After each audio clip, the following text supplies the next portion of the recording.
Welcome to Tabletop Tommies. I'm Johnny. And I'm Phil. And in today's episode, we're joined by a very special guest, a teammate for numerous events. He was our teammate at World Open War 2023. He was our teammate at WTC 2024. And most recently, he was our third good man at Three Good Men 2024. So please welcome to the podcast, Alan. Hi, Alan. Thank you, and hello to everyone out there. Alan's on to talk to us about Bulgaria and specifically why you should consider playing them in bolt action. So firstly, Alan, could you summarise Bulgaria's history in the war for us? Because I imagine theme's a big reason to play Bulgaria. Very much so. Bulgaria sits in a very strange place in World War II. It really wasn't really an Axis power, even though it signed the Tripartite Pact. They only declared war on the US and Britain as a sort of token gesture to get equipment from the Germans. And they refused, due to popular opinion back home, to declare war on the Soviet Union. I mean, it's probably a good point that until the mid-war, Bulgaria was ruled by a Tsar. So they were still a monarchy, and you can tell by the name, very similar to the old Russian republics. So largely their war early on was allowing the Germans to invade Greece through them and then occupying Greece in exchange for a lot of the territory they'd lost many years before. So they're quite an unusual part in that. And the biggest campaign before the Soviets actually invade them and declare war on them in, I think, 43 is fighting the Tito's partisans in the Balkans. So it's a very unusual army for that, which kind of then leads into what makes them special. And am I right, Alan, in saying that they also fought against the Germans at the end of the war? They did. After they flipped sides, they, alongside third or fourth Ukrainian front, because it changes name at some point during the campaign, invade the Balkans and drive the Germans out of there. And they are actually part of the Allied forces that throw back Spring Awakening near Budapest. So the southern end of that battle line is the Bulgarian army and the Yugoslav army. Cool. So they're quite, it's a characterful army. I mean, so I don't know much about Bulgaria historically in terms of World War II and know probably even less about them in terms of bolt action. So yeah, looking forward to hearing about them over the next however many minutes. Are they only found in the Armies of Italy and Axis book, or have they had the Romanian treatment where you can also play them as allies from a campaign book? They haven't, but to be fair, unlike Romania, they didn't change equipment. So one of the things the Germans found very surprising when they were trying to relieve Budapest was a regiment of Panzer IVs coming the other way in Bulgarian colours. So they just kept the same equipment and carried on going. So actually, if you want to play allied Bulgarians, you just take the same list as you would for the Axis side, basically is what we're saying. Right. So jumping into that then, what are their national characteristics? I suppose it's always a good place to start with a bolt action army. They have two: the classic Axis support, and the one that is the main reason you play Bulgaria, which is anti-partisan tactics. This is probably one of the, in some ways, it's one of the strongest national characteristics out there in that it completely changes your opponent's game plan. What it does is it prevents any opponent from either outflanking or forward deploying against you. So no snipers, no spotters, but it doesn't stop you doing the same. Nice. Okay. So is it one you get quite a lot of use out of, would you say? Depends very much on the pack. I kind of regret not taking them to the WTC because that was a pack that was very Bulgarian friendly, because I think 5 out of 6 missions had forward deploy, and even that one had outflank. So there was always going to be use in whatever mission I was going to be playing. And frankly, if the FAQ had come out before the WTC list were in, I would have been all over it. What was included in the FAQ, Alan, that would have made you take them had it been released before list submission for WTC? It's going to sound really silly because what Bulgaria got in the WTC, in the FAQ, was practically nothing, in that we got a truck with a machine gun, we got a flamethrower, and we got the utility car. Really basic things most armies take for granted, but for Bulgaria, they were a game changer. Yeah, well, no, and I can understand that because you've got the offensive power with obviously the flamethrower. And we've often heard on this podcast and others that the prior to the FAQ, the lack of an MG on a truck, whilst it's 15 points and it might not sound a lot, it changes a delivery system into something that can actually has a role to play as you're delivering that item to wherever it is it's going on the battlefield. Yeah, very much so. Bulgaria as a nation lacked very strongly from any ability to push. You relied very strongly on the ability to shoot your opponent off the board and then try and sneak an objective late. But having truck-borne infantry makes a massive difference to that. Mm-hmm. Nice. So what sort of builds can you do with the Bulgarians? There's realistically 2 builds you've got. Right. Mm-hmm. Bo did a piece on Bulgaria a long time ago after I played Manuel at not the London GT a couple of years ago. And I drew against Manuel's Chinese, and he was frothing so much at Bo that Bo had to do a video on it because it was like, well, who plays Bulgaria? He's of the view that you can do a pseudo tank build. I don't see it because Bulgarian armor is terrible. You can only get anything remotely normal in the theatre selector. So if you're playing generic platoons, not an option. So what you rely very heavily on is the classic leaf blower build. Mm-hmm. So artillery and snipers and skirmish infantry to basically kill your opponent and then counterattack. Mm-hmm. What you can do now after the FAQ is you can go more down the skirmish route because you've got that mobility you didn't previously have. Mm-hmm. So for me, my standard build is based around regular infantry. Bulgaria only has 3 infantry choices, one of which is veteran cavalry that can't charge. Okay. They don't have a Panzerfaust. They have to be mounted, so you can't even use them as a veteran infantry squad. Mm-hmm. I have never used it, but I am in the process of converting up a 5-man squad as a try and sneak on an objective late unit, because you do at least get recce. And it is that 5 veterans with recce will go on threaten your opponent's home objective. Yeah. Mm-hmm. It's a way to counter that lack of mobility. Mm-hmm. You also get the inexperienced squad, which I do use because you can take them as shirkers, and at the end of the day, 4 points a model. It's a great backfield defender. Yeah. I guess, and then the rest is what, just regulars, effectively. It's regulars, and there was another twist with the Bulgarian infantry squads, which kind of sums up Bulgaria as a nation, which is you have to pay for everything a little bit more. So you've had your standard infantry squad comes with rifles, apart from the NCO, who comes with a pistol. Mm-hmm. And you don't get a reduction for that either. And the only upgrade you can give him is an SMG. So this means you end up having to pay for an SMG to have any real range capability whatsoever. Yeah. And it's kind of a theme you see through the Bulgarian army. They get some nice stuff, but you always have to pay a bit more than the equivalent in another nation. And you mentioned they don't get Panzerfaust, but in the original book, they do? The only infantry squad that gets a Panzerfaust is the regular squad, and they can take one. And that has been FAQ down to 5 points like everyone else. Right, okay. So for me, standard infantry squad, 7 guys, 1 SMG, 1 Panzerfaust, 78 points. So I see what you mean in terms of just kind of the skirmish build or the leaf blower build, because you don't have access to tough fighters other than your cavalry, but your cavalry can't assault, can they? So no. So yeah, you're not going to build a Bulgarian assault army because you don't get tough fighters through SMGs and you don't get your tough fighters through your cavalry. I mean, you could argue that you only need 3 or 4 infantry options, but these 3 are not the most amazing options you're being presented with. The regular squad is a solid skirmish squad. Yeah. The shirkers are a solid backline holder, but you do lack a push squad. Yeah. Okay. My big question then, if the infantry's not that great, is what do you usually take as your axis support then? Do you pad out your infantry or do you take something nasty? It depends what I want to do with the army. So, and a lot of that will depend on the theatre pack. I will never take an infantry squad unless I was for some madness taking a tank platoon. And I have tried a Bulgarian tank platoon. It was actually a lot of fun, but it's a good way to get that 4th infantry squad into a tank platoon. Yeah.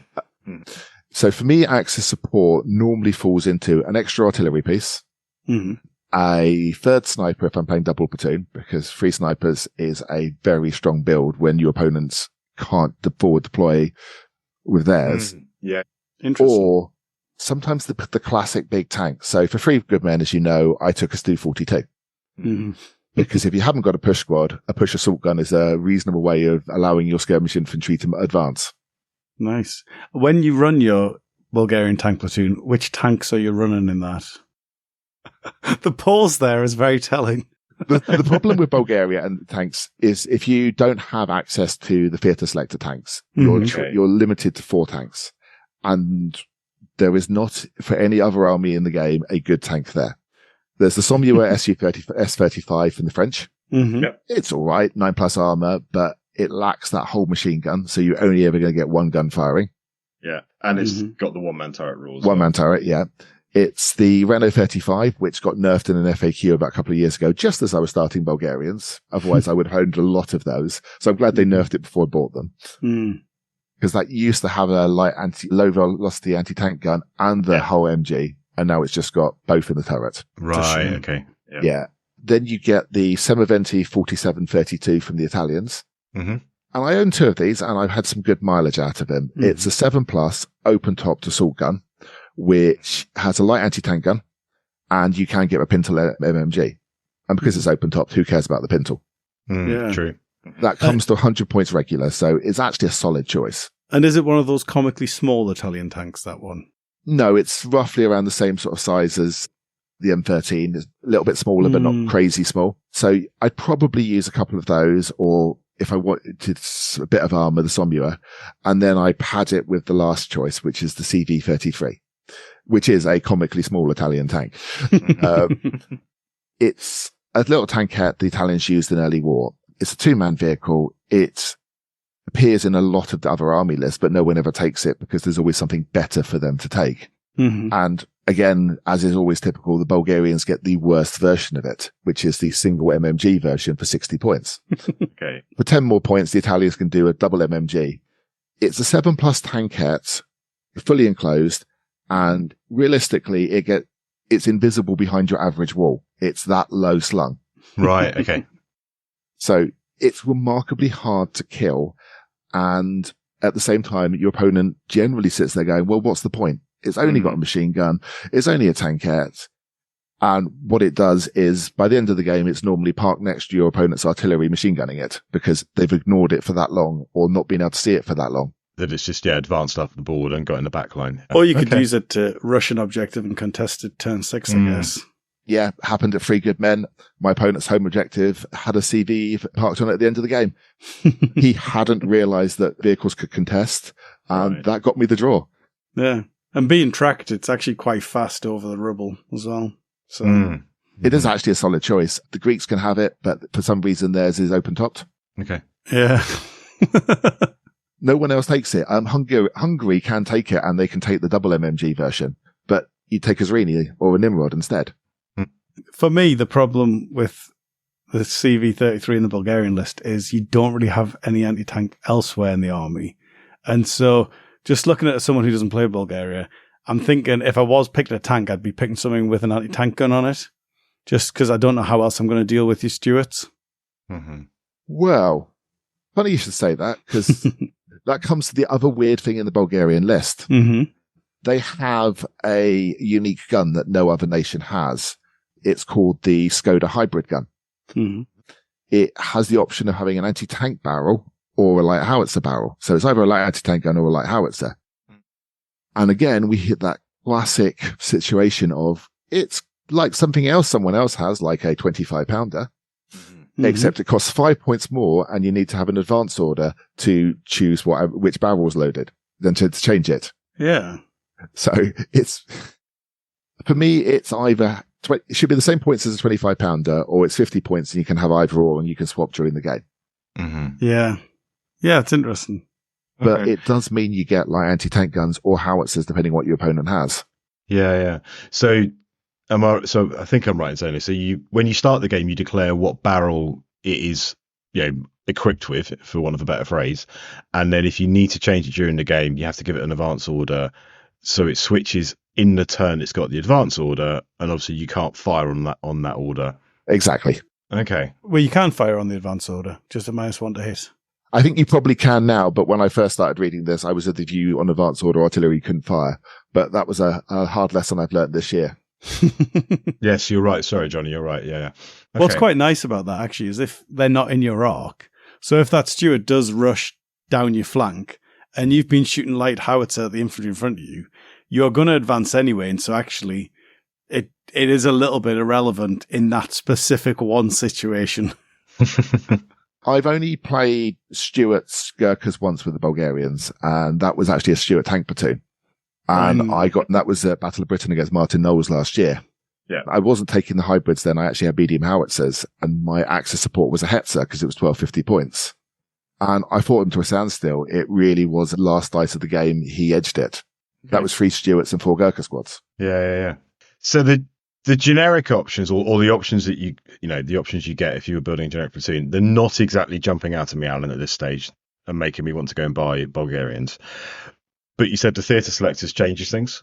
Theatre selector, and there's one because it's only in Armies and affiliate actors. Sorry, theatre selector singular. My mistake. Apologies. What it is like all of the Eastern European powers, so not like the Finns or the Italians, they've added in tanks from German service. So that's where the Panzer IV comes in, the Panzer III-N, 35 and 38 Ts. So you get some half decent tanks in at that point, but you very rarely see a tournament which allows you to go double theatre selector. So you're never going to have those 238 Ts, which is, your equivalent of the old Panzer III, the old Crusader kind of level. Although you still get the Axis support rule though. So you could do it through the Axis support rule, but you're not taking an additional artillery piece, for example, if you do that. Okay. That's the big dilemma, is the Axis support choice for a Bulgarian army is so vital because it's that second unit. And until very recently, I firmly of the view that a single platoon Bulgarian army just wasn't worth it because you kind of need 2 guns, you need 2 snipers, and a second armored vehicle is really helpful. The FAQ made me rethink it for 3 good men, and I had an okay tournament, 2 wins, 1 draw, 2 losses. And both my losses weren't particularly, they were 50-50 games that just swung at a point. So I think there is a place for them now. And if you do get to have theatre selectors, you actually get an armour car choice because you don't have an armour car choice in the standard platoon. Okay. Yeah, that's funny. Okay. I was just looking at that because I was thinking if I was building this theatre selector, I'd go for a Panzer IV, a Dakar Panzer III, and then a 222 as my armoured car. Especially with the FAQ making it close top. Yeah, and if that's at a single platoon event like the Welsh Open was last year, having the 3 pieces of armour I think is going to be really pretty powerful. Intimidating, really. Yeah, definitely. I've been basing myself around double medium howitzer build for a long time. That's what I took to the Welsh Open last year with a Panzer IV. And I think I won 3, lost 2. But it was an okay build, but you just felt that you wanted that second sniper all the time because that's where you really have an edge. Yeah. It's funny because I never play snipers, so I don't think I'd miss the extra sniper. I think I'd just revel in the extra armor. That's fair. What I would point out, and because everyone says forward deploying, it doesn't matter. You're surprised how much it does. So if you think about your average artillery piece, if there's a first wave, the spotter's normally on the table. The spotter's not on the table. The spotter's coming on. Your sniper's already sat there waiting for them to arrive. Yeah. You can stop people's artillery before it even has a chance to fire. Similarly, at snipers, you always have an edge in the sniper duel. The other thing that's hilarious, if there's prelim bombardment, well, all their spotters are actually now viable targets for prelim bombardment. Yeah. So in a game of sectors, all the teams that normally wouldn't be anywhere near the quarter are getting bombarded. Yeah. Or having to be in reserve, which you don't really want to be. No. Interesting. And I think, Alan, you and we've spoken about Bulgarians when we were sort of sorting out our list for 3 good men, and also, when we were in Granada. It is absolutely worth emphasizing the reason why you take Bulgaria over, say, Hungary, for example, that we looked at in an earlier episode, is because of that special rule. In the sense, and that is a unique special rule. I think I'm right in saying no other nation gets to deny the forward deploying in the way the Bulgarians do. No one does, not even in the theatre selector. Okay, and the same for outflanks and so on. And if you can shut down, I know it's situational because some armies won't bother with, outflanking, for example, and maybe won't bother with reserves or just bring everything on if it's a first wave mission. And if they haven't built a list that has forward deployers and spotters and snipers and so on, it won't matter to them. But most people do one of those two or three things. Most people either have forward deployers, they're using spotters for their artillery pieces, or they're reserving / outflanking. So to take that away from your opponent, it's a very different feel of a national rule. Whereas most national rules buff your own army, this one very much is detracting and taking away from your opponent and making them play in a different way. That's completely it. And if your opponent hasn't taken any of the things you stop, well, they're still playing the game you want to play anyway. Mm-hmm.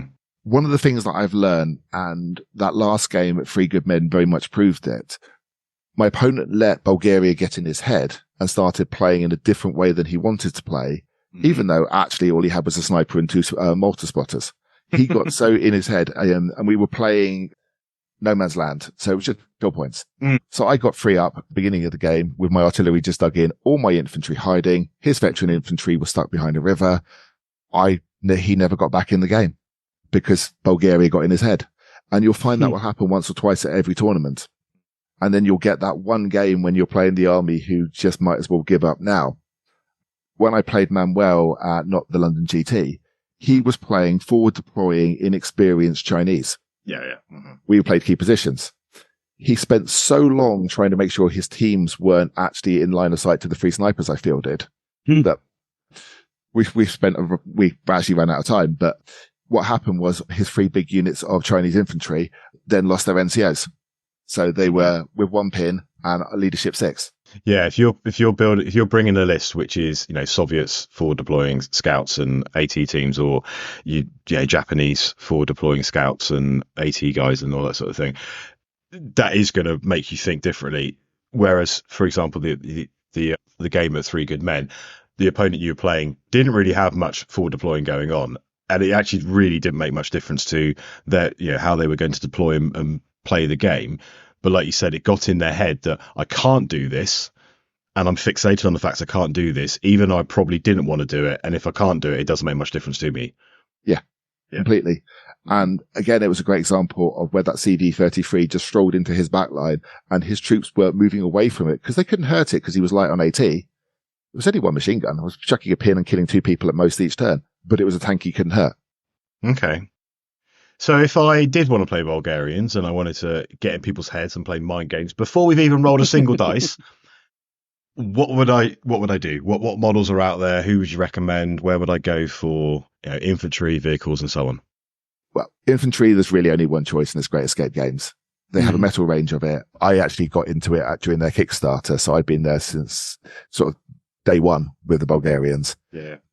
There isn't a full range because they don't have a flamethrower because no one needed a flamethrower until last month. So my flamethrower is actually a Bad Squiddo Soviet one that I painted up in Bulgarian colors because frankly, they're close enough. Vehicle wise, all their vehicles they're borrowed from everyone else. So my CVs are Mad Bobs, my Somuas, Blitzkrieg, they're just standard tanks and everything. So actually it's really easy to get hold of them. I'm going to be converting the cavalry out of the classic US Civil War and a squad of Bersaglieri that I got sent when Tough Gut came out. Nice. Is that what I was just thinking about conversion projects? What helmets are they wearing, the Bulgarians? They are their own unique helmet, but it's halfway house between the Stahlhelm and the Soviet helmet. They've got a kind of big point, sort of a pointed. It's not a point, but it's kind of beveled into sort of a sharpish edge. But fundamentally, a Russian helmet looks okay. Okay. Well, it could be captured, I suppose. Yeah. Brilliant. Are they a little bit like the Adrian helmets with like the ridge down the middle? Not so pronounced, but that kind of idea. Right. Okay. Gotcha. And their artillery, a medium howitzer. Where are you getting that from? My 2 are the Warlord 105s because they got those from the Germans. My 2 heavies are from Mad Bob, French Schneiders. Right. Okay. My hybrid guns I ordered from Paint and Glue Miniatures because they do both barrels. So I actually have 2 of them and of each barrel. So I swap barrels so my opponent knows what's currently loaded. Nice. Oh, nice. That's very cool. Yeah. The question I'm down to ask is, do you run a Panzerschreck? Because that's what we haven't discussed yet. Oh, no, I don't. Never run a Panzerschreck. I have never run a Panzerschreck, despite having no anti-armor, because it's 80 points. I do regularly run anti-tank rifles. I quite often will take 2. Yeah. That's going to probably drop out of my list now. The flamethrower is an option because it fitted in that niche. I mean, I've also run light mortars for them. That's quite an effective build because there's nothing to shoot them because you've got 3 snipers and they don't have anything to pick on that light mortar. Yeah, I prefer the anti-tank rifle to the Faust. It's half the price and sort of equal threat, I would say. Interesting. They feel like the thinking man's army because you're limited as to what you can take. So you're not turning up with a bunch of units that are, well costed and efficient. You've got a national special rule that will counter and just stop altogether certain tactics from your opponent.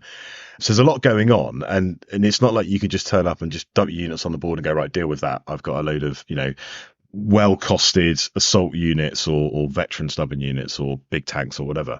So yeah, they feel, well, they are different obviously, but they feel like they take quite a lot of work, I think, to make work, but when they do work, they are surprisingly effective.